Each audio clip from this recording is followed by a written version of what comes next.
ಅಸ್ಲಾಮಲೈಕುಮ್, welcome to my YouTube channel. ಎಲ್ಲರೂ ಹೇಗಿದ್ದೀರಾ? ಸೌಖ್ಯ ಇದ್ದಾರಂತ ನಾನು ತಿಳ್ಕೊತೀನಿ. ಈಗ 5 ನೀರುಳ್ಳಿಯನ್ನು ಚಟ್ನಿ ಮಾಡುವ. ಒಂದು ಕುಕ್ಕರಲ್ಲಿ ನೀರು ಸ್ವಲ್ಪ ಹಾಕಿ ಒಂದು ಪಾತ್ರೆ ಇಟ್ಟು 5 ಆನಿಯನ್ ನೀರುಳ್ಳಿಯನ್ನು ವಿಸಿಲ್ 5 ವಿಸಿಲ್ ಬರುವ ತನಕ ಇಡುವ. ಒಂದು ಸೈಡಲ್ಲಿ ಅದಾಯಿತು.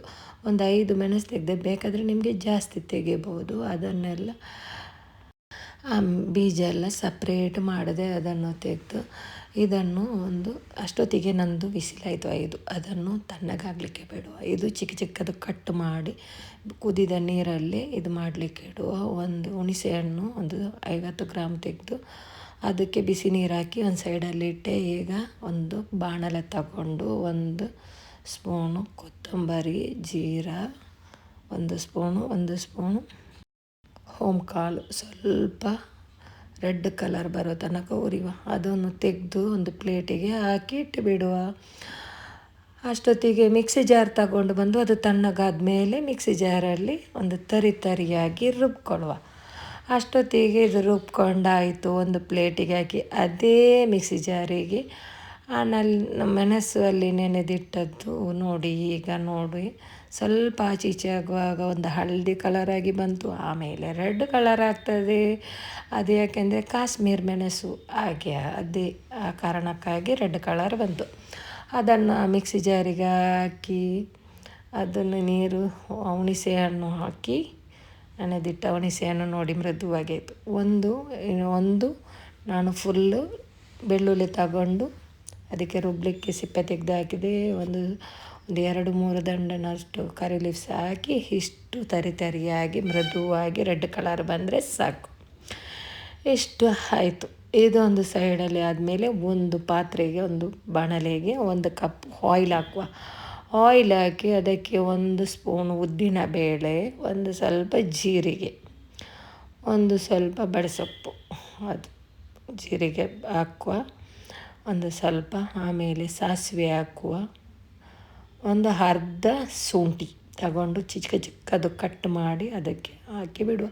ಸ್ವಲ್ಪ ಫ್ರೈ ಆಗಲಿ ಪಟ ಅಂತ. ಅಷ್ಟೊತ್ತಿಗೆ ಕರಿ ಲೀವ್ಸ್ 2 ಎಲೆ ತಗೊಂಡು ಹಾಕಿಟ್ಟು ರುಬ್ಬಿಟ್ಟ ಮಸಾಲೆ ಅದಕ್ಕೆ ಹಾಕಿ ಅದಕ್ಕೆ ಸ್ವಲ್ಪ ಒಂದು ಅರ್ಧ ಲೋಟೆ ನೀರು ಹಾಕಿ ಒಳ್ಳೆಯದು ಕುದಿಲಿಕ್ಕೆ ಹಾಕಿ ಇಡುವ. ಒಳ್ಳೆ ರುಚಿಕರವಾದ ಸೂಪರ್ ಮನೆಯಲ್ಲಿದ್ದ ಸಾಮಾನಲ್ಲಿ ನಾವು ಚಟ್ನಿ ಮಾಡಿ ಊಟ ಮಾಡ್ಬೋದು. ಅಷ್ಟೊತ್ತಿಗೆ ಕುಕ್ಕರ್ ತಣ್ಣಗಾಯಿತು.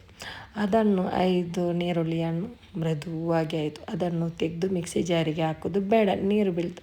ಅದನ್ನು ನಾವೇ ಕೈಯಲ್ಲಿ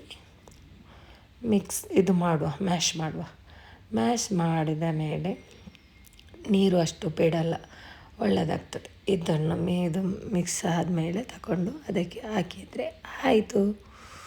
ನೋಡಿ, ಈಗ ನಾವು ಸ್ವಲ್ಪ ಎಣ್ಣೆಲ್ಲ ಬಿಟ್ಟು ಬಂತು.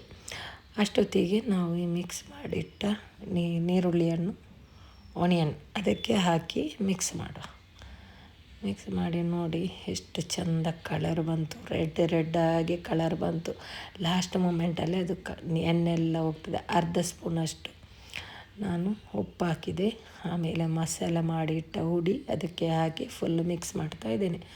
ಈಗ ಅದು ಮಿಕ್ಸ್ ಮಾಡಿದರೆ ನೋಡಿ ಎಣ್ಣೆ ಎಲ್ಲ ಹೋಗ್ತಾ ಬಂತು. ನಿಮಗೆ ಬೇಕಾದರೆ ಒಂದು ಲಿಂಬೆ ರಸ ಹಾಕ್ಬೋದು. ನಾನು 1 ಸ್ಪೂನ್ ವಿನೆಗರ್ ಹಾಕಿದೆ. ಅದಕ್ಕೆ ಹುಳಿಯಾಗಿ ತುಂಬ ರುಚಿಕರವಾದ ಚಟ್ನಿ ಸೂಪರ್. ಇದು ಬಾಯಿ ತೆಗೆಯುವಾಗ ನಮ್ಮದು ಚಟ್ನಿ ರೆಡಿ ಆಯಿತು.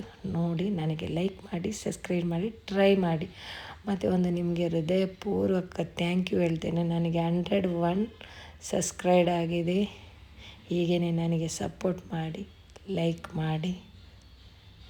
ದೇವರ ದಯದಿಂದ ಒಳ್ಳೆಯದಾದರೆ ಸಾಕು ಅಷ್ಟೇ. ಈಗ ನೋಡಿ ರೆಡ್ಡಾಗಿ ತುಂಬ ಚೆಂದಾಗಿ ಬಂತು. ನೀವು ಚಪಾತಿಗೆ ಮತ್ತು ಪರೋಟಕ್ಕೆ, ಅನ್ನಕ್ಕೆ 1 ತಿಂಗಳು ಫ್ರಿಜ್ಜಲ್ಲಿ ಇಟ್ಟರು ಹಾಳಾಗಲ್ಲ. ಮತ್ತು ಹೊರಗಡೆ 1 ವಾರ ಇಟ್ಟರು ಹಾಳಾಗಲ್ಲ. ನೋಡಿ.